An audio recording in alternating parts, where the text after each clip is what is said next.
Sally Struthers was spotted out in Beverly Hills with her precious white pooch and a pal. The duo were taking the dog in for a checkup at a local veterinarian. The all-in-the-family actress, 77, wore a chic tunic top with blue stripes down the side and an overlapping blue pattern on the front. She paired the top with black pants and knee-high black boots that she tucked her pants into. The sighting comes after Sally made an appearance on the Let's Talk About That podcast on Monday. During her interview, she accused the late Betty White of fat-shaming her. Sally called the Mary Tyler Moore star passive-aggressive and said White, who died in 2021 aged 99, made a disparaging remark as the pair worked on a pilot for a new game show. They were offered a snack from a plate of cookies in the center of a table. The plate was set in the middle by White's housekeeper, and it was cookies, I think, Struthers said. So, I reached for a cookie and she said in front of everyone, "Oh, I wouldn't do that if I were you, dear. You don't need a cookie." Struthers said at the time she thought, "That's not nice." She said she feels comfortable discussing the alleged incident now that the Golden Girls star is dead, saying, "I know everybody loves her. They loved her so much.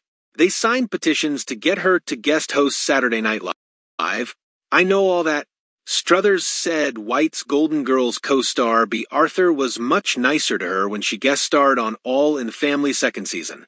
She said, Bea Arthur comes in and she's a force of nature, adding she was filthier than a drunken sailor, and put all sorts of expletives in her lines to shock these men. White died on December 31st, 2021, just weeks before her 100th birthday. White, who capped a career of more than 80 years by becoming America's sweetheart after Emmy-winning roles on television sitcoms, is believed to have died of natural causes at her home. On December 28th, she had tweeted, "My 100th birthday. I cannot believe it is coming up, and People magazine is celebrating with me. The new issue of At People is available on newsstands nationwide tomorrow." Writer John Levitt joked, "You gotta admit, having an entire magazine devoted to your 100th birthday hit the racks, and then dying before that birthday is excellent comic timing." President Joe Biden led tributes to the star, tweeting, "Betty White brought a smile to the lips of generations of Americans through the 1960s and early 70s. White was seen regularly on television, hosting coverage of the annual Tournament of Rose Parade and appearing on game shows such as Match Game and Password. She married Password host Alan Ludden, her third and final husband, in 1963.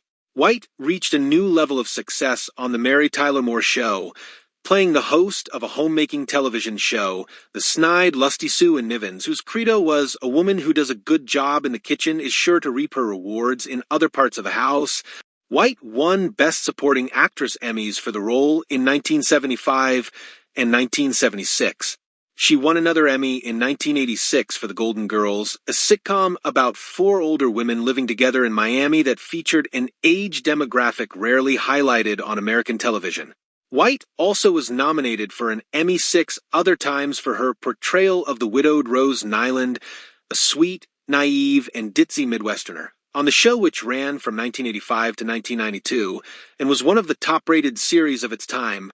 After a less successful sequel to The Golden Girls came a series of small movie parts, talk show appearances, and one-off television roles, including one that won her an Emmy for a guest appearance on The John Larroquette Show.